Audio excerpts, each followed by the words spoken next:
And for the first time in a long time, I'm alright. I've seen a lot of change, been through a lot of pain. Some things are not the same as they were a year ago, but all will be okay. I move on each and every day. The past is where it stays, way back a year ago.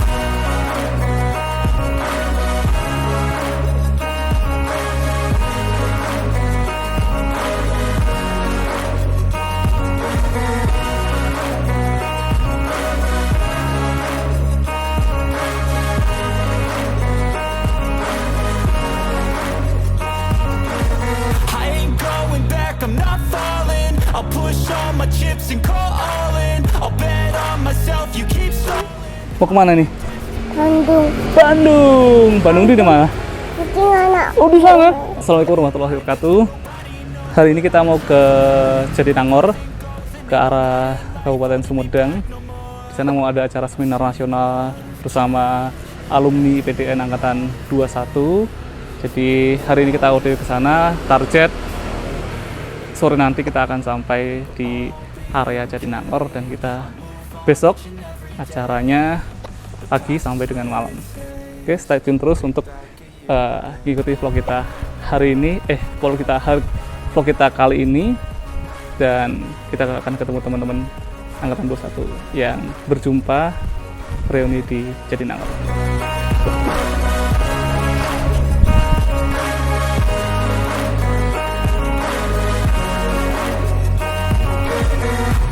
Ya, jadi kita berangkat pukul 8:30 waktu Indonesia bagian Solo.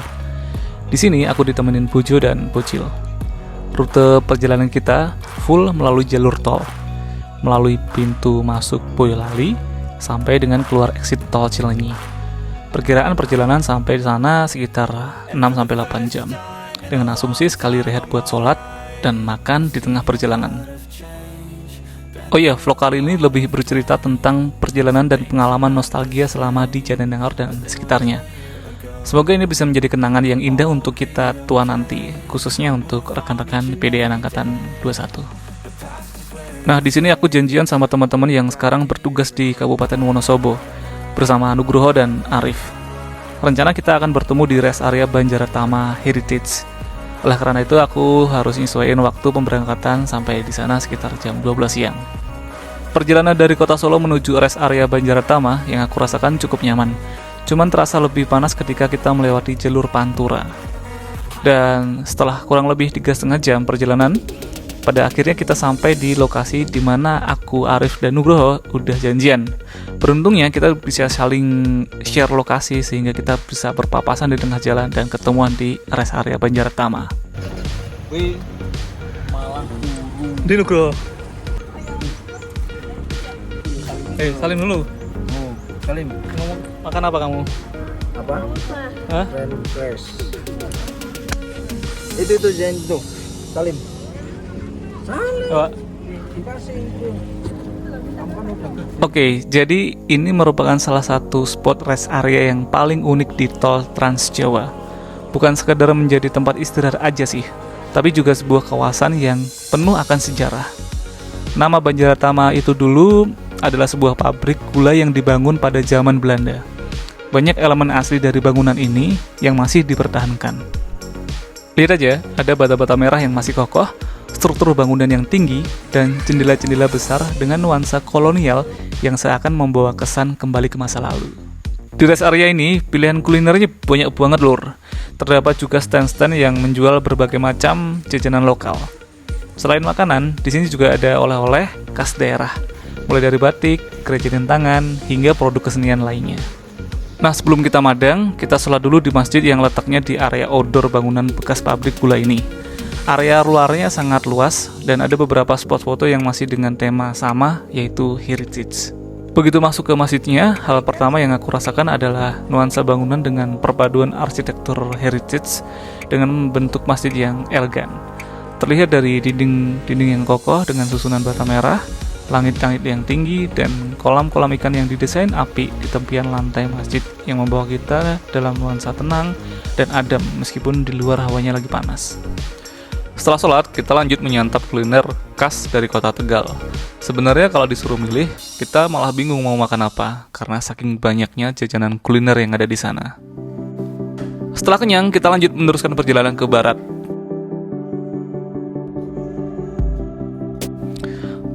Berbeda dengan sebelumnya, jalur ini relatif terasa lebih dingin, apalagi kalau sudah masuk ruas tol Cisumdawu. Nikmat banget. Udah udaranya terasa mulai dingin, masih ditambah dengan sajian pemandangan yang cantik di sepanjang perjalanan. Setelah 7 jam perjalanan, sekitar pukul 4:30 sore, kita keluar exit tol Cilenyi. Exit tol ini merupakan gerbang masuk menuju Jatinangor, di mana kampus-kampus besar yang menampung banyak mahasiswa dan peserta didik berkumpul dalam satu kawasan kecil nan padat. Beberapa kampus diantaranya adalah IPDN, Unpad, Ikopin, dan ITB. Oleh karenanya, Jatinangor juga disebut kawasan pendidikan. Bagi yang pernah tinggal di sini, Jatinangor menyimpan banyak kenangan dan menjadi titik balik bagi perjalanan hidup kita. Dan perubahan mungkin terjadi, namun semangat dan histori yang terukir di setiap sudutnya tetap sama. Contohnya di tempat-tempat makan sederhana hingga jalan-jalan tikus yang dulu kita sering lalui. Semua membawa kembali memori yang penuh kehangatan. Disinilah kita tumbuh, bukan hanya sebagai praja, tapi juga sebagai manusia yang memahami arti keras kehidupan dan persahabatan. Nah, sebelum beranjak malam, kita sempetin untuk mampir ke gerbang PKD, kampus IPDN untuk foto-foto. Ini adalah salah satu spot favorit bagi praja ataupun purna praja beserta keluarganya untuk mengabadikan momen-momen mereka di sini. Setelah itu kita langsung masuk ke penginapan. Opsiku kemarin jatuh di apartemen Eastern Park yang lokasinya ada di depan kampus IPDN. Karena letaknya yang strategis, jadi kalau kita dapat unit yang pas, kita akan disuguhi view yang apik berupa pemandangan kampus IPDN dari atas dan Gunung Manganglayang. Nah, kayak gini nih penampakannya.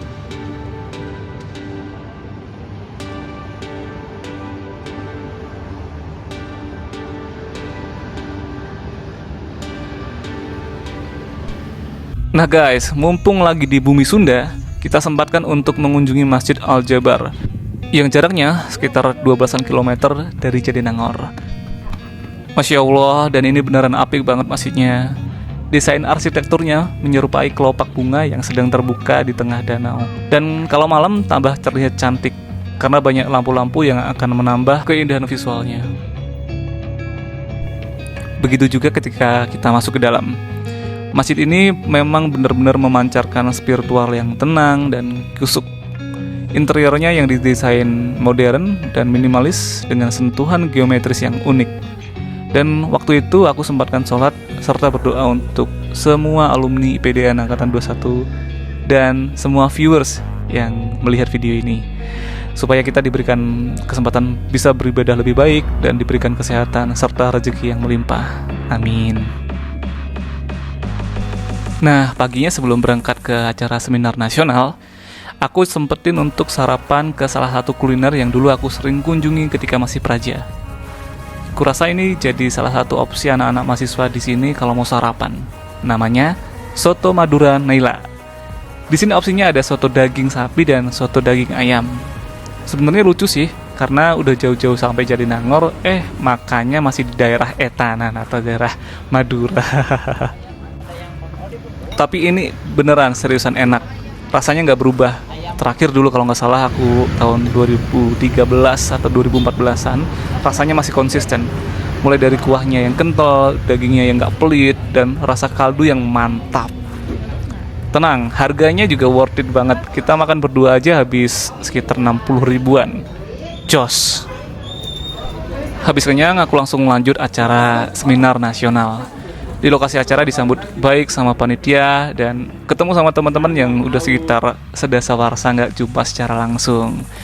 Acara pun dimulai, dibuka dengan sambutan ketua panitia, kemudian dilanjutkan pemateri pertama, yaitu dari Bapak Dr. Yudi Suwira, SIP MSI, selaku Wakil Rektor IPDN. Dilanjutkan Profesor Dr. Fernandes Simangunsong, SSTP SAP MSI, selaku Guru Besar IPDN. Praktisi pemerintah Angkatan 21 harus lanjut sekolah. Seorang PNS tidak bisa menjadi gubernur jabatan karir. Yang satu orang lagi, ya ini. Saking serunya penyampaian materi dan diskusi yang berlangsung ketika seminar, Tak terasa hari udah menjelang siang. Kebetulan waktu itu adalah hari Jumat, maka bagi yang muslim melanjutkan sholat Jumat bersama para praja di Masjid Jami' Darul Ma'arif yang terletak di BDN. Nah, waktu itu aku ngajakin si bocil sekalian, karena usai sholat Jumat, agenda kita adalah upacara makan siang di menza. Setelah Jumatan, kita bergerak menuju menza. Nah, di momen inilah nostalgianya sebagai praja muncul, karena kita berjalan bersamaan dengan para praja. Selamat siang. Hei, kamu jalan sama siapa itu?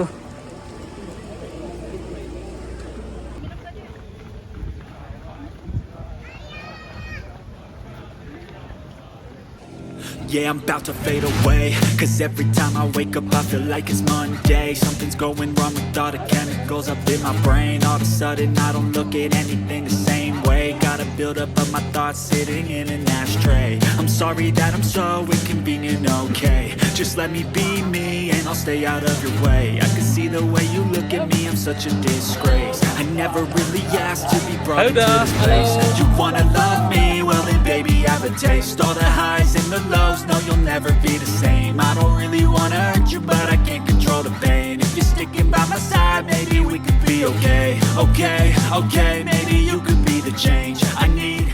Sebelum masuk ke menza, kita melewati plaza menza yang penuh akan sejarah bagi para praja.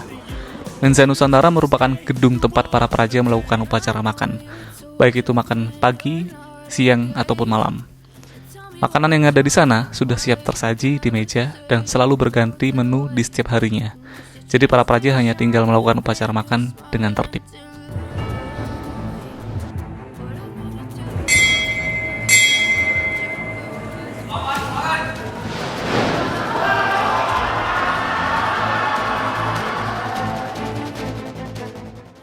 Nah, di sini hal yang nggak disangka terjadi. Jadi yang lain pada asik makan, si bocil ini bisa-bisanya tidur. Kayaknya tadi kecapean karena minta jalan-jalan keliling kampus dan keluar di Jatinangor Spark. Karena si bocil tadi tidur dan aku nggak sempat makan di menza, jadi opsi kita gas nostalgia makan di warung Gemas yang dulu menjadi salah satu tempat langganan pas aku masih jadi praja. Mungkin nggak semua familiar dengan warung Gemas ini, tapi bagi para praja ataupun alumni PDN utusan Jawa Tengah pasti udah akrab sama warung ini. Iya bener, meskipun udah ditinggal 10 tahun lamanya, rasa sambal beserta lauknya nggak berubah, dan harganya pun masih bersahabat banget buat kaum mahasiswa. Habis makan, kita lanjut check-in di penginapan yang baru. Jadi di malam kedua ini, kami pengen ada suasana yang baru. Pilihannya jatuh di apartemen Taman Melati Jatinangor. Selain dari reviewnya yang bagus, di sini ada tempat atau spot pemandangan yang tidak dipunyai oleh penginapan lainnya, yaitu view Jembatan Cincin Jatinangor. Nah, kayak gini nih viewnya dari kamar. Oke, balik lagi ke acara inti. Acara dilanjutkan dengan malam keakraban dan gala dinner bersama alumni PDN Angkatan 21. Di acara ini ditayangkan video peringatan pengabdian 1 dasawarsa serta kenangan waktu pendidikan bagi para purna praja Angkatan 21. Dilanjutkan dengan pembacaan hasil pemilihan ketua angkatan. Setelahnya dilanjutkan kegiatan hiburan dan santai-santai.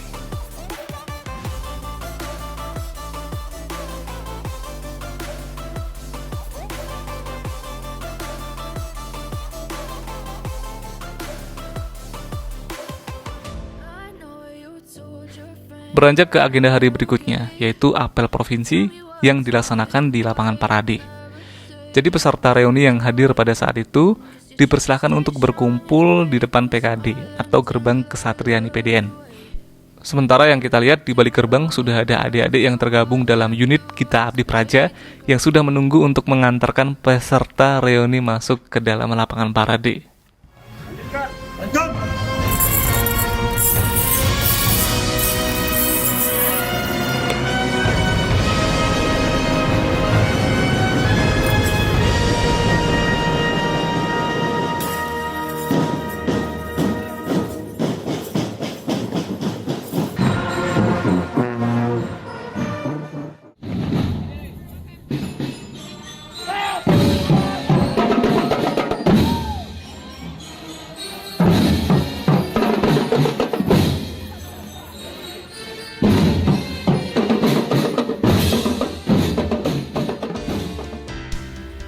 Setelah sampai di lapangan parade, kita berbaris rapi untuk melaksanakan apel.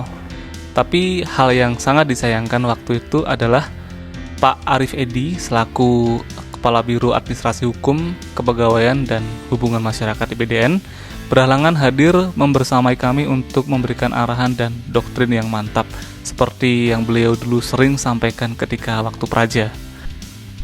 Namun ketidakhadiran beliau digantikan oleh Ketua Angkatan terpilih, yaitu Bung Roy Putragoy, yang sekaligus berkenan memberikan sambutan perdananya di depan Angkatan PDN 21. Setelah pengarahan dilanjutkan penyerahan bantuan alat olahraga secara simbolis yang merupakan sumbangan dari Angkatan 21 sebagai wujud bakti ke alma mater. Dan acara pun dilanjutkan dengan penampilan Gita Abdi Praja serta napak tilas keliling kesatrian IPDN.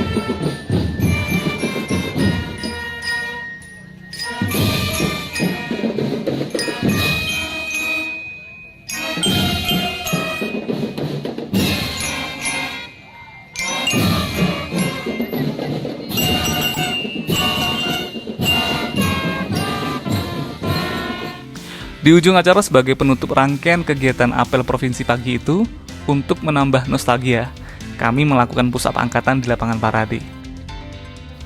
Sebagai alumni PDN, kayaknya kurang afdol kalau ke kampus tapi nggak mampir ke KSP. Nah, di sini aku nyempetin dulu untuk makan kudapan favorit ketika masih jadi praja dulu. Ini dia, lumpia basah. Fix, ini terbaik sih. Selang 10 tahun, aku belum nemu yang seenak ini di tempat lain. Dengan ditemani putih cincau, ngobrol ngalor ngidul, dan akhirnya kita balik ke apartemen buat persiapan cabut pulang ke Solo.